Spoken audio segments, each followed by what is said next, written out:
दुनिया का सबसे बड़ा संविधान है इंडिया का संविधान, जिसे बनने में 2 साल 11 महीने 18 दिन लगे। इसने अलग अलग अनेकों देशों से नई नई नीतियों को अपने देश में उतारा और अपनी परंपराओं के अनुसार उसे अपने संविधान में लिखा है।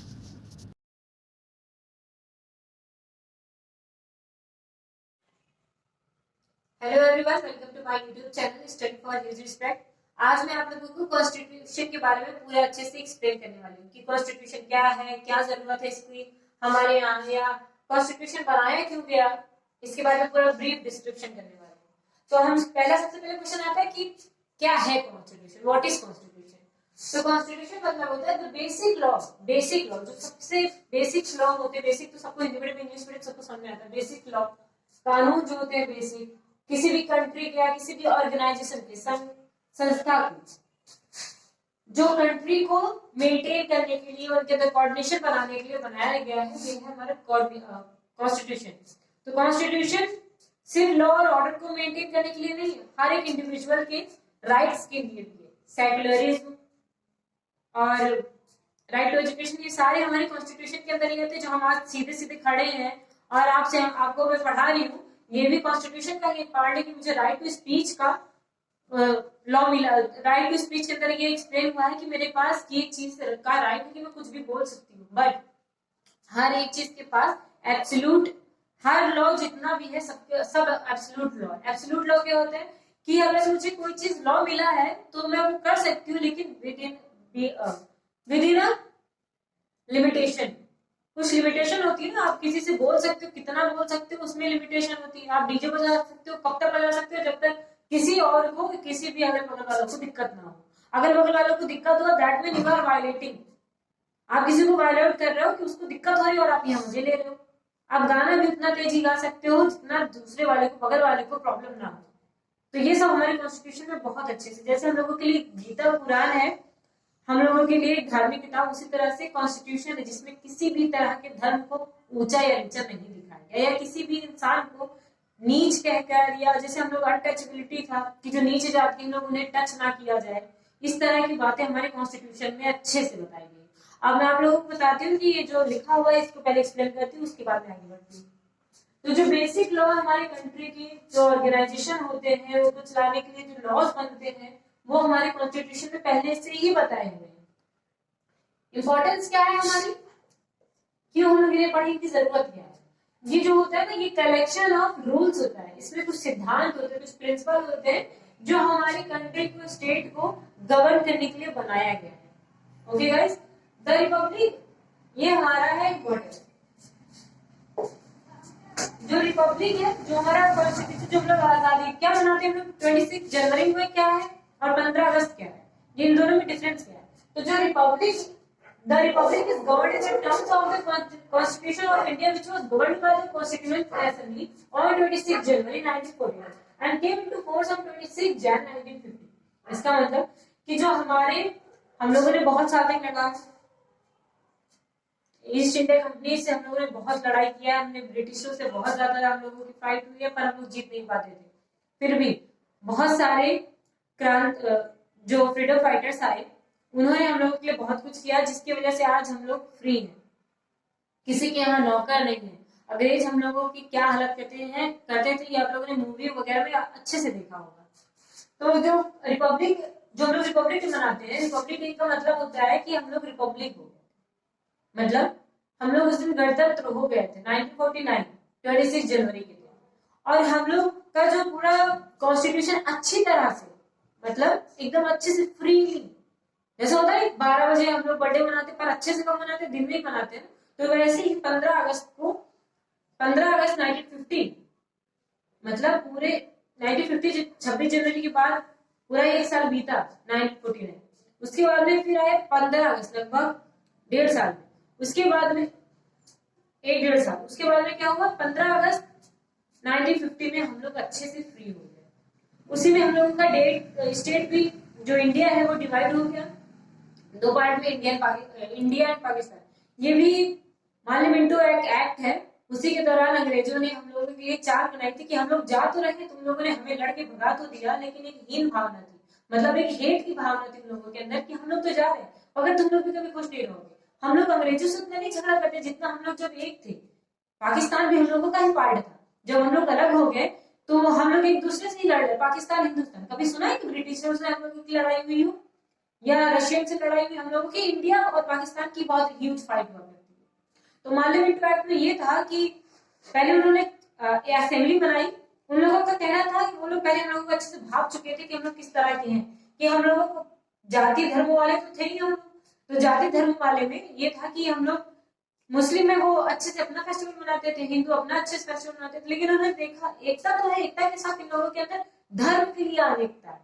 ये लोग सारे फेस्टिवल एक साथ तो मनाते हैं, लेकिन सारे फेस्टिवल को एक साथ मनाने के बाद भी ये लोग अपने अंदर एक फीलिंग ये रखते हैं कि हटाओ हम क्यों करें।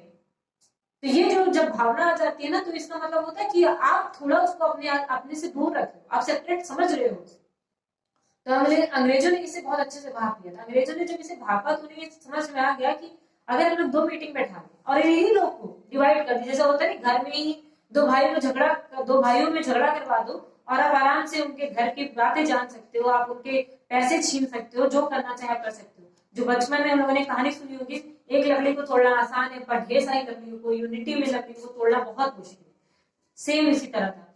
तो जब ये इंडिया और पाकिस्तान का जब डिवीजन हो गया तो हम लोग डिवाइड हो गए। उसी दिन 14 अगस्त के दिन पाकिस्तान को इंडिपेंडेंट मतलब रिपब्लिक अच्छे से उन्हें बता दिया गया कि 26 जनवरी के दिन क्या बनेगा, रिपब्लिक डे बनेगा, और 15 अगस्त के दिन independence day. B R Ambedkar कौन है? यही हमारे फादर ऑफ कॉन्स्टिट्यूशन है। क्यों कहा गया ये फादर? फादर क्यों कहा जाता है? जो हम फादर हम लोगों के क्या है? फादर मतलब हम लोगों की देख रेख करने वाले, केयर टेकर, प्लस हम लोगों को प्यार करने वाले। बी आर अम्बेडकर जो थे, इन्होंने गांधी जी से ज्यादा हम लोगों के लिए किया है, बहुत कुछ किया है। बहुत सारे लोग होंगे यहाँ पे जो गांधी जी को गाली देते होंगे, लेकिन गाली देने का कोई नहीं। आप अच्छे से हिस्ट्री पढ़ोगे, गांधी जी ने गलतियां की है, लेकिन बी आर अम्बेडकर कितना उन्होंने सिर्फ आग, जैसा होता है आग लगाने वाला काम किया था, पर आग को कंटिन्यू रखने का काम बी आर अम्बेडकर ने किया था। जितनी भी असेंबलियां बैठी हम लोगों ने जितनी भी असेंबली की मांग की, उनकी मांग को फुलफिल करने के लिए कौन गया? हमेशा बी आर अम्बेडकर गए। बी आर अम्बेडकर ने सारी असेंबलीज को अटेंड किया। ओके, आप इतना समझो, फिर आगे के लेक्चर कंटिन्यू करें। तो आपको सारे लेक्चर बहुत अच्छे से क्लियर हो गए होंगे इससे पहले वाला। अब हम लोग आते हैं कि क्या है कॉन्स्टिट्यूशन और क्या है उसमें लिखा। तो ये जो हमारा कॉन्स्टिट्यूशन, ये हमारा सोवरेन सोशलिस्ट रिपब्लिक है। मतलब सोवरेन मतलब क्या होता है? सुप्रीम। सोशलिस्ट मतलब क्या होता है? इसमें जो सोशल है उस पे, और रिपब्लिक मतलब पूरा गणतंत्र या पूरा रिपब्लिक मतलब ये आप फ्रीडम फ्री रह सकते हो आप। With a parliamentary system of government, इसमें क्या है? Parliamentary form of government. इसमें क्या है? स्टेट गवर्नमेंट है, सेंट्रल गवर्नमेंट है, पार्लियामेंट्री, जुडिशरी है, ये सब क्या है, और लोकल गवर्नमेंट भी है। जो कॉन्स्टिट्यूशन है सुप्रीम, इसमें हमारे यहाँ हमारे इंडिया में कॉन्स्टिट्यूशन सुप्रीम है। इसमें कॉन्स्टिट्यूशन को सुप्रीमेसी दी गई है, और जो इसमें जो है पार्लियामेंट को सुप्रीमेसी नहीं दी गई है कि अगर पार्लियामेंट ज्यादा सुप्रीम है। पार्लियामेंट से ज्यादा सुप्रीम हमारा कॉन्स्टिट्यूशन है। हमारे यहाँ कॉन्स्टिट्यूशन को सबसे ऊंचा रखा गया है। It is created by constitution assembly. ये जो हमारा क्रिएट हुआ है कॉन्स्टिट्यूशन, ये किसने किया है? कॉन्स्टिट्यूएंट असेंबली ने। ये पार्लियामेंट के द्वारा नहीं बना है, फॉर्म नहीं हुआ पार्लियामेंट द्वारा, ये हमारा कॉन्स्टिट्यूएंट असेंबली के द्वारा फॉर्म हुआ है। इसके फर्स्ट पेज में हमारी कॉन्स्टिट्यूशन, जो हमारी कॉन्स्टिट्यूशन की बुक है, उसमें फर्स्ट पेज में हमारे क्या लिखा है? प्रीएम्बल के बारे में बताया गया है। इसमें डिक्लेयर है कि हमारे कॉन्स्टिट्यूशन में अच्छे से डिक्लेयर है कि हमारा सोवरेन सोशलिस्ट सेकुलर और डेमोक्रेटिक रिपब्लिक है। और क्या लिखा? There have fundamental duties and fundamental rights. हम लोग खुश तो बहुत होते हैं कि हम लोगों के अंदर फंडामेंटल राइट्स और फंडामेंटल ड्यूटीज हैं। फंडामेंटल राइट्स मतलब कि बोलने का अधिकार है, कुछ भी करने का अधिकार है, कुछ भी पढ़ने का अधिकार है, कुछ भी कर सकते हैं, किसी भी धर्म को अपना सकते हैं या कुछ भी कर सकते हैं। और फंडामेंटल ड्यूटीज क्या? फंडामेंटल ड्यूटीज कि आप जो कर रहे हो वो आप अपना एक नागरिक होकर उसके फॉर्म में कर रहे हो, नहीं कर रहे कि ट्रैफिक बंद है, ट्रैफिक रूल्स आप फॉलो ही नहीं कर रहे, भागे जा रहे, कूद के भाग जा रहे, कोई नीचे से भाग जा रहा है, ट्रैफिक रूल तोड़ दे रहा है। और क्या कहते हैं, वोट देना, जिस तरह हमारा राइट है, कुछ भी करना, पढ़ना लिखना, घूमना, कुछ भी जिस तरह का राइट है हम लोग के पास, उसी के साथ साथ फंडामेंटल ड्यूटीज में ये बताया गया है कि आप वोट देना आपका ड्यूटी है। आप as a Indian and as a Indian India आपको ड्यूटी है, आपकी ड्यूटी बनती है कि आप दोगे, आपको वोट देना है। अगर कहीं पे क्राइम हो रहा है, एज अ ड्यूटी आपको करना पड़ेगा वहां पे कि आप क्राइम के पास जाओ, भागो नहीं कि अरे भाई हम यहाँ पे गए यार हटाओ नहीं तो हम भी फंस जाएंगे, ये नहीं। आपकी ड्यूटी बनती है कि आप वहां पे जाओ, अगर वहां कोई नहीं है तो आप FIR लिखवाओ। आपसे थोड़ी बहुत पूछताछ होगी, पर आप अगर सही हो तो आप पकड़े नहीं जाओगे, आपको जेल में नहीं जबरदस्ती बंद कर दिया जाएगा कि पुलिस स्टेशन में गए आप FIR लिखवाएं और आपको बंद कर दिया गया। तो ये सब हमारे फंडामेंटल ड्यूटीज और फंडामेंटल राइट्स है।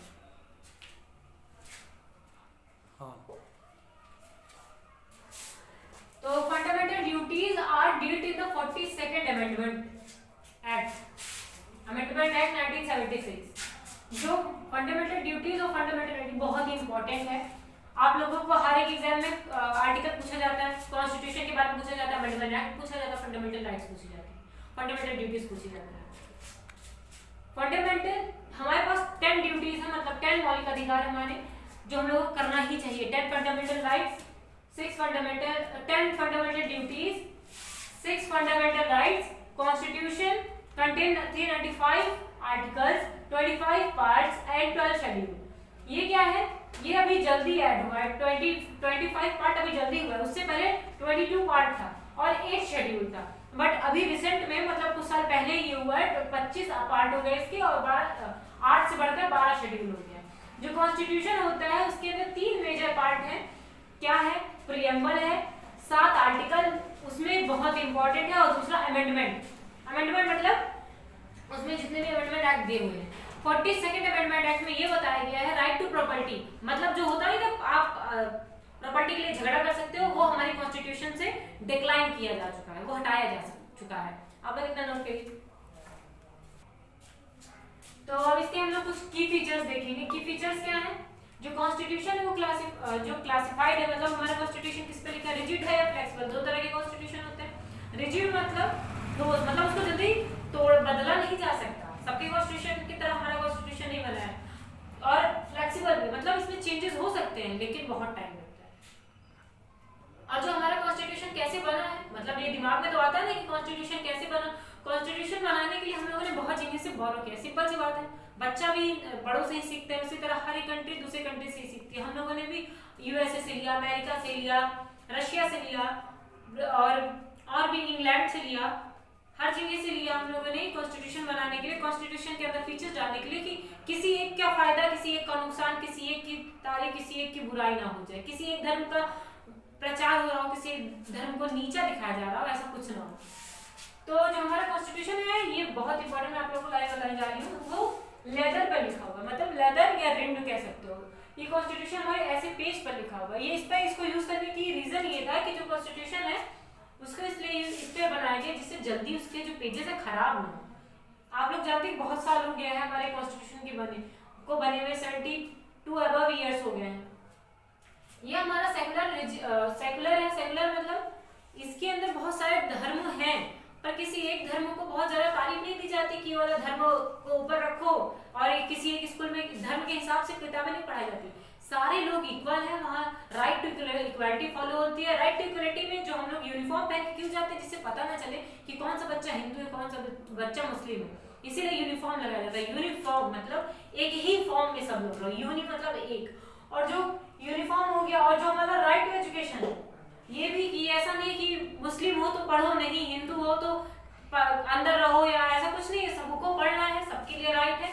और जितने भी आप लोगों को इसमें मैंने एक्सप्लेन किया है, ओवरऑल कॉन्स्टिट्यूशन को एक्सप्लेन कर दिया। बच्चा आर्टिकल, अमेंडमेंट और क्या बोलते हैं, अमेंडमेंट और जो 22 पार्ट्स या शेड्यूल्स बच रहे हैं, उसकी आपको अगर न्यू वीडियो चाहिए होगी आप कमेंट में मुझे बता दीजिएगा। और आई थिंक आपको पूरा ये समझ में आया हो कॉन्स्टिट्यूशन क्या है, कॉन्स्टिट्यूशन के बारे में क्यों जरूरत है। Okay, bye, take care.